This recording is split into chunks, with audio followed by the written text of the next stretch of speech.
Fíjense qué nombre tan bonito tiene la siguiente actividad de la que vamos a hablar. La vuelta al mundo en 80 árboles. Esta es la propuesta que nos hace la Asociación Cultural Bosques de Cantabria para que nos animemos a conocer el arboreto de Liendo. Está con nosotros el presidente de la asociación, Clemente Rasines. Hola Clemente, ¿qué tal? Buenas noches. Hola Inés, muy buenas noches. Pues yo estoy enamorada del nombre de la actividad, me gusta, o de la propuesta, la vuelta al mundo en 80 árboles. Pues sí, es un poco parafrasear la famosa obra de Julio Verne, de la vuelta al mundo en 80 días. Sí. Pero en este caso adaptándola a la realidad del arboreto de Liendo, porque efectivamente hay 80 especies de árboles de diferentes localizaciones del mundo, que si las vemos todas es como si hubiéramos dado la vuelta al mundo. Si no hubiera este trasvase que ha habido de árboles que los hombres hemos ido llevando de un sitio para otro porque nos gustaban para los jardines, para nuestros viajes y tal, pues para ver esos 80 árboles tendríamos que dar la vuelta al mundo. Sin embargo, los podemos ver en el arboreto de Liendo, dando un pequeño paseo de una horita aproximadamente, y damos la vuelta al mundo, damos una vuelta al arboreto en los que vemos árboles que sería necesario dar la vuelta al mundo para verlos en su estado natural. En el caso del arboreto de Liendo está hecho así como centro de nació como centro de interpretación, ¿no? Bueno, no exactamente, no.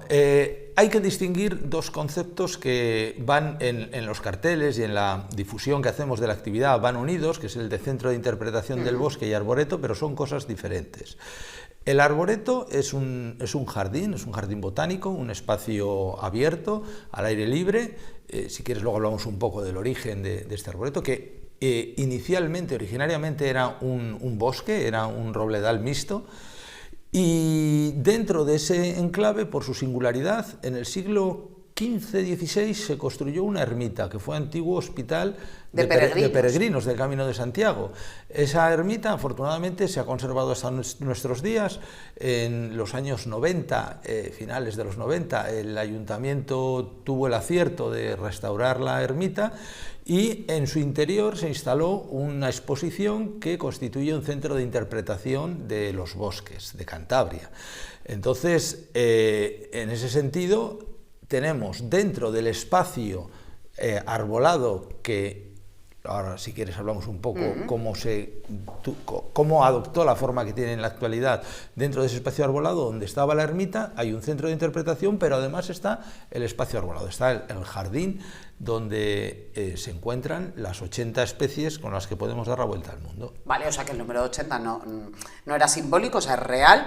Sí. Es que, lo has dicho tú hace un momento, si no hubiese sido por esta costumbre que tenemos los hombres de llevarnos árboles de un sitio a otro, que esto, por ejemplo, era muy de indianos, ¿no? De gente que fue a las Américas, hizo dinero, y de repente tenemos se me ocurre, el castillo Charán en Castro, por ejemplo, tenemos especies arbóreas que no tendría por qué haber allí, de manera natural. Efectivamente, eso pasa en... Esto, gente con dinero que se puede traer árboles desde América. Sí. Es de otro tipo de gente. Sí, pero no solamente gente que lo hace así un poco pues por esnovismo o por capricho, sino también desde el punto de vista científico. Muchas expediciones científicas que daban la vuelta al mundo, pues se traían ejemplares de un sitio de otro para ver cómo se adaptaban, para ver cómo crecían, tal. Y bueno, pues piensa que llevamos muchos miles de años de civilización, y ha habido muchos viajes y mucho intercambio de árboles. Mucho mestizaje también en los árboles. También mucho mestizaje, efectivamente, y eso ha hecho que, bueno, pues que en algunos momentos se haya enriquecido el paisaje de algunas zonas, y en otros casos, pues esas especies que se han introducido constituyen un problema porque se han convertido en especies invasoras. En fin, cada especie tiene su idiosincrasia, tiene su estatus en el lugar donde está vegetando, y bueno, pues eso es parte de la diversidad y de la variedad que se muestra en el arboreto. Durante el mes de julio y el de agosto, en el arboreto de Liendo, con esta propuesta de la vuelta al mundo en 80 árboles, podemos hacer visitas que son guiadas. Nos las guiáis y nos vais explicando cosas de cada una de esas especies, ¿no? Así es. El arboreto, hay que decir que está abierto todo el año. Es un espacio público, es un jardín público que está abierto, y que además tiene el acierto de que cada una de estas 80 especies de las que hablamos tiene una plaquita identificativa en la que aparece su nombre y unos datos sobre su origen, una pequeña información, ¿no? En ese sentido, cualquiera que tenga interés en cualquier momento del año puede hacer una visita autoguiada. Bien es cierto que a veces las plaquitas están escondidas, que hay que saber dónde están, que algunos árboles no corresponden a la placa, pues porque se murió y se sustituyó y no se acertó con el cambio. Bueno, en fin, hay diferentes vicisitudes, pero bueno, de forma general se puede hacer la visita autoguiada. Hombre, pero algún plus nos daréis desde la asociación. Efectivamente. Si voy a la guiada, ¿no? Efectivamente, eso es a donde yo quería llegar. Esa visita que se puede hacer autoguiada se enriquece muchísimo, se multiplica exponencialmente las posibilidades de disfrute, entiendo yo, cuando tienes una persona que no se limita únicamente a la información que aparece en las plaquitas, sino que te dirige a los árboles que son más especiales o más singulares o que tienen alguna característica llamativa y te la cuenta, te la explica. La información que te da va mucho más allá de lo que puedas encontrar en una plaquita, que es que para eso te coges la lista de especies, te coges la Wikipedia y ya está. No necesitas ir al arboreto, pero el poderlas ver en directo, el apreciar detalles de la hoja, de la corteza, del tronco, de la forma del árbol, bueno, todos son detalles que verlos al natural pues enriquece mucho la visita y bueno, y me consta porque no es el primer año que lo hacemos, llevamos ya 11 años con esta propuesta, todos los veranos, que bueno, al público pues le encanta. ¿Quién pregunta más, el público infantil o el adulto? Pues te diré que en estas visitas mayoritariamente acude público adulto. Es cierto que a lo largo de todo el año... A mí me parece maravilloso, pero con niños un poco crecidos. Sí, pero... no, es cierto, y también van familias con niños y también tienen su curiosidad, pero lo que yo te quería decir es que a lo largo de todo el año recibimos cientos, no, yo diría miles de niños en el arboreto que vienen a través de actividades escolares. Entonces, los niños... Por supuesto no lo han visto todos los de Cantabria, pero muchos niños de Cantabria ya han pasado por el arboreto y sí, la frescura, la inocencia, la curiosidad de los niños es incomparable con la de los adultos. Pero hablando de las visitas en verano, están hechas en una temporada en la que los niños, a no ser que vayan acompañados con sus padres, que también hay estos casos, pues bueno, tienden más a dispersarse con la playa o con otras actividades, ¿no? Cuando acuden con sus padres, repito, que tampoco es raro que suceda, pues la verdad es que también aportan ese plus de ingenuidad y de espontaneidad que enriquece también la visita. Oye, estoy viendo aquí, porque me has traído una chuletilla, entonces estoy viendo de cuántas regiones... Hay árboles de todas las regiones del mundo, pero lo que más abunda es de Europa, evidentemente, sí. La región circunmediterránea y Asia Occidental, con mucha diferencia además. Sí. ¿Se nos da mejor, arraigan mejor? Bueno, también... A ver, no son estrictamente razones biológicas las que hacen que haya más especies u otras. Hay que pensar que todas estas especies exóticas no son todas fáciles de conseguir, no son todas accesibles, y entonces, bueno, esto se empezó haciendo el arboreto, una iniciativa de un ingeniero que vivía en Liendo. Él era de fuera, era valenciano, pero bueno, estuvo unos años trabajando por aquí, vivía en Liendo, y tuvo esta inquietud de crear este jardín. Y entonces pues él fue trayendo las especies que fue consiguiendo, y en unos casos hombre, evidentemente las europeas es más fácil conseguirlas, y por otro lado, pues bueno, pues de las demás trajo las que pudo. Luego, con el tiempo, nosotros, desde Bosques de Cantabria, que llevamos ya 11 años haciendo este tipo de visitas a través de un convenio que tenemos con el Ayuntamiento de Liendo, hay que agradecer pues el esfuerzo que hace para mantener el vivero y para que estas actividades se puedan llevar a cabo. Nosotros somos la mano ejecutora, pero detrás nuestro está el ayuntamiento, que es el que apoya y el que hace posible que esto se lleve adelante, ¿no? Pues bueno, pues el ayuntamiento también apoyó en aquellos momentos, estamos hablando de los años 90, finales de los 90, a este señor, se llamaba Javier Rodríguez, que fue quien empezó allí a plantar y quien nos dejó un legado que luego nosotros desde Bosques de Cantabria hemos ido manteniendo. Claro, con el tiempo algunas especies habían desaparecido, se habían muerto, o por lo que fuera. Las hemos ido reponiendo, hemos ido incluso introduciendo alguna nueva, Entonces, 80 árboles fueron la base del arboreto. Ahora mismo hay unas poquitinas más, pero bueno, el 80 es un número simbólico del origen del arboreto. Oye, a lo largo de estos años, porque los árboles viven mucho, entonces cuando este paisano Javier Rodríguez, hemos dicho, ¿no? Los planta, entiendo que no todos serían árboles muy grandes, claro, entonces claro. Cuando han ido creciendo, ¿os habéis encontrado con árboles que se comen el espacio a otros o árboles que han tenido que adaptar su forma porque el de al lado es un poco invasivo, por ejemplo? Efectivamente, y árboles que no han sobrevivido porque el que tenían al lado tiene mucho más come fuerte, nutrientes, ¿no? Y les da sombra y entonces pues han desaparecido. Sí, efectivamente, eso, como ha supuesto muy bien, pues es exactamente lo que ha sucedido.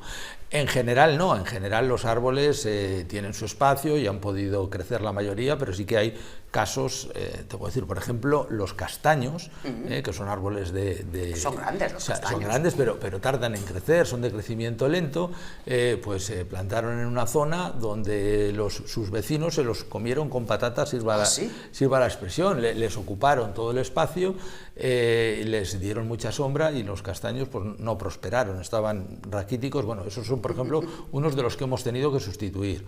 Pero bueno, la gran mayoría sí que han prosperado, han crecido, y algunos han alcanzado un tamaño, bueno, impresionante. De hecho, hay una especie que como especie es la más alta del mundo y está presente allí en el arboreto. Las secuoyas. Las secuoyas, efectivamente. Pero no, en contra de lo que se cree mucha gente, no es la secuoya gigante, porque hay una secuoya que se llama así, secuoya gigante. Es otra secuoya, que es la secuoya roja, que es la más alta del mundo. O sea, el ejemplar de árbol más alto del mundo es una secuoya roja, precisamente de esta especie. Es la misma secuoya que está en el bosque de secuoyas.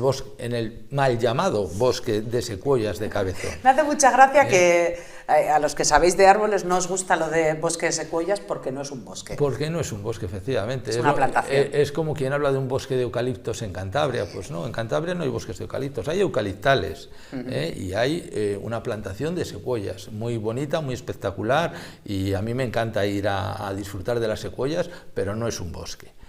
No es un bosque en Cantabria. En California sí forman bosques las secuoyas, pero en Cantabria no. Y los eucaliptos forman bosques en Australia, en Cantabria no.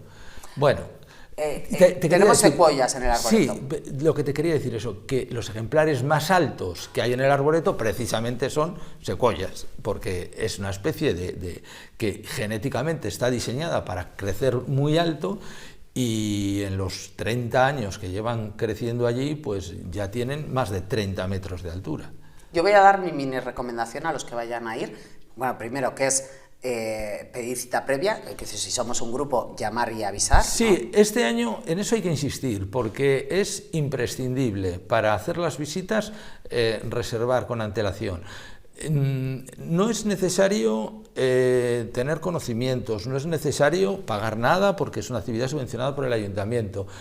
Lo único que es necesario es avisar que vamos a venir. Es lo único que pedimos, y para eso es tan sencillo como una llamada de teléfono. Y luego mi recomendación particular, que esto vosotros no caéis, es llevaos una chaquetita, una rebequita, porque, no es broma, es un arboreto, entonces hay muchos árboles, hay sombra, todo el tiempo hay sombra. Entonces, salvo que haga un calor mortal, entonces, y agradeces muchísimo la sombra, con el tiempo que tenemos ahora mismo, una rebequita. Sí. Una rebequita viene fenomenal, porque como es todo sombra, te quedas tiesa. Yo creo que has hecho una buena recomendación. Que lo digo en serio, Jolín. Sí, porque incluso cuando se entra al centro de visitantes, como es un edificio de piedra... Del siglo XV. Del siglo XV, es una sensación también de frescura que, como muy bien dices, en verano, cuando los días estos de calor, fresco que la sombra de un árbol. Se agradece, pero en días así que no hace tanto calor, pues sí, una chaquetita no viene mal. ¿Contáis curiosidades en la visita? Sí, claro, porque no se trata únicamente de hacer una visita en plan botánico, en plan de hablar de familias, especies, géneros, no sé qué. Sí, se cuentan cosas también, pero se cuentan curiosidades, vamos a decir, sobre los árboles, desde formas de reproducción, por ejemplo, que hay mucha gente que le sorprende, que algunas especies tienen sexos separados, otras tienen el mismo... Yo eso lo descubrí en una visita al arboreto, Sí. haciéndote una entrevista, ¿eh? Sí. No lo había oído nunca. Sí, y todos conocemos ejemplos. Lo que pasa es que, bueno, pues muchas veces no hemos reparado. Uno de los ejemplos más conocidos es el acebo. El acebo es el árbol de Navidad de Cantabria, no el abeto, el acebo, el que tiene las bolitas rojas. Pero claro, las bolitas rojas solo las tienen las hembras. Y los machos, aunque tienen flor, no tienen esas bolitas. Pero bueno, pues hay gente que, conociendo el árbol, pues no repara en estos detalles. Ahí tenemos un ejemplar macho, uno hembra, pues los vemos como son aparentemente iguales, pero no. Le pasa lo mismo al laurel. Tú mira el laurel, si no lo conocemos todos, de echarlo en las lentejas, ¿sí? Pues bueno, pues también es una especie de estas que se llaman dioicas. Bueno, curiosidades de este tipo, ¿no? Bueno, incluso hay algunos árboles desde el punto de vista reproductivo que pueden ser machos, pueden ser hembras o pueden ser las dos cosas. O sea, ¿Que una temporada del año es macho y otra temporada del año es hembra? No, ¿O que es las dos cosas a la vez? Que es las dos cosas a la vez. Determinados ejemplares, no todo. Lo normal es que sea uno o que sea otro, pero es que hay algunos que son uno o el otro o los dos. O sea, hay de todo. La naturaleza, que es muy práctica. Efectivamente. Y bueno, pero no solamente hablamos de biología, hablamos también pues, de usos tradicionales, desde usos medicinales hasta utilizaciones de la madera, ritos, tradiciones, leyendas asociadas a los árboles. Es que, bueno, el mundo de los árboles es infinito, como Cantabria. Bueno, lo de yo creo que además lo de las tradiciones es algo que más o menos todos tenemos presente, ¿no? Desde, qué sé yo, el árbol de Guernica, que nos pilla un poco más lejos, hasta la encina de Colindres, que le han sacado un partido en Colindres Sí. Tremendo, pero que lo ligan con la historia de Colindres, etcétera. Es verdad que los árboles significaban, algunos árboles significaban mucho en algunos momentos de la historia en el devenir de muchos municipios. Claro, claro. Hay árboles que tienen la categoría de sagrados. Se les considera así, árboles sagrados. Por ejemplo, tenemos el árbol sagrado de Cantabria, que es el tejo. El tejo es el árbol que los antiguos cántabros veneraban como árbol sagrado. Por eso, luego en la tradición también se plantaba un tejo al lado de las ermitas, ya en la Edad Media, y algunos se han conservado hasta nuestros días. Hay árboles sagrados, por ejemplo, en el arboreto tenemos el árbol sagrado de China, que es el famoso, en algunos ambientes, Ginkgo biloba, que es un árbol... De la memoria que te decía yo el otro día. Que es un árbol, efectivamente, es un árbol del que se pueden escribir libros. Solamente podemos pasarnos la visita entera en el arboreto hablando únicamente del Ginkgo biloba, porque desde curiosidades botánicas como esta que hablábamos hace un rato, que tienen machos y hembras, y que la hembra da un fruto que no es un fruto, que parece un fruto pero no lo es, porque aunque tenga esa apariencia de hojas planas que nos recuerda a las angiospermas, a las plantas con flores normales que conocemos, a los árboles habituales, realmente es una gimnosperma, es más parecida a los pinos o a los evolutivamente, ¿no? O a los cipreses, y por tanto sus frutos no son verdaderos frutos, aunque tienen una envoltura que da el aspecto de fruto, y evidentemente los frutos solo los tienen las hembras porque están separados, y es un fruto que es muy maloliente, tiene ácidos, sí, que muy maloliente. Hay árboles que huelen mal. Frutos que huelen mal, sí. Sí, sí. ¿Todos los frutos se pueden comer de todos los árboles? No, que va, algunos son muy tóxicos. Bueno, pero déjame que acabe con el Ginkgo, sí. Porque te estaba diciendo que se me amontonan un poco las ideas, porque me has hablado de frutos tóxicos y estoy acordándome, vuelvo al tejo, que el tejo es un árbol tóxico, todo menos el fruto, en contra de lo que la mayor parte de la gente cree. Es tóxica las hojas, es tóxico la corteza, es tóxica la semilla, pero la parte carnosa, la pulpa, no es. Y el tejo, por ejemplo, también es una gimnosperma, igual que el Ginkgo. Y del Ginkgo decía que podemos hablar cuestiones botánicas, podemos hablar cuestiones asociadas a la tradición y a la historia, ¿no? Y a la historia de China, porque está muy vinculado a China. Podemos hablar del origen, es un árbol que se considera un fósil viviente, existen ejemplares de Ginkgo en el registro fósil desde hace 290 millones de años, 290 millones de años. Es el árbol del que se conservan ejemplares más antiguos, fósiles. Sí, fósiles. sí, que o sea, que hay tenemos datada su existencia desde más antiguo. Exactamente, desde la época del Jurásico, o sea, que convivió con los dinosaurios. O sea, es un árbol espectacular, tiene propiedades medicinales, muy interesantes, activa mucho la circulación sanguínea, por eso, entre otras cosas, es bueno para el riego cerebral y ayuda con los problemas de demencia. Se está investigando también aplicaciones para tratamiento de algunos tipos de cáncer. Es un árbol que en determinadas dosis puede ser tóxico, hay que manejarlo con cuidado. Bueno, no vamos a seguir hablando del Jingo porque nos podíamos tirar toda la entrevista. El Jingo, y lo de la bomba de Hiroshima. Y sobrevivió a la bomba de Hiroshima, que me lo contaste el otro día y yo me quedé alucinada. Pues sí, es un árbol que es muy resistente a la contaminación. De hecho, en algunas ciudades se utiliza en zonas urbanas muy contaminadas porque es un árbol que resiste todo. Si lleva sobre la Tierra 290 millones de años, ¿qué no habrá aguantado en 200 millones de años?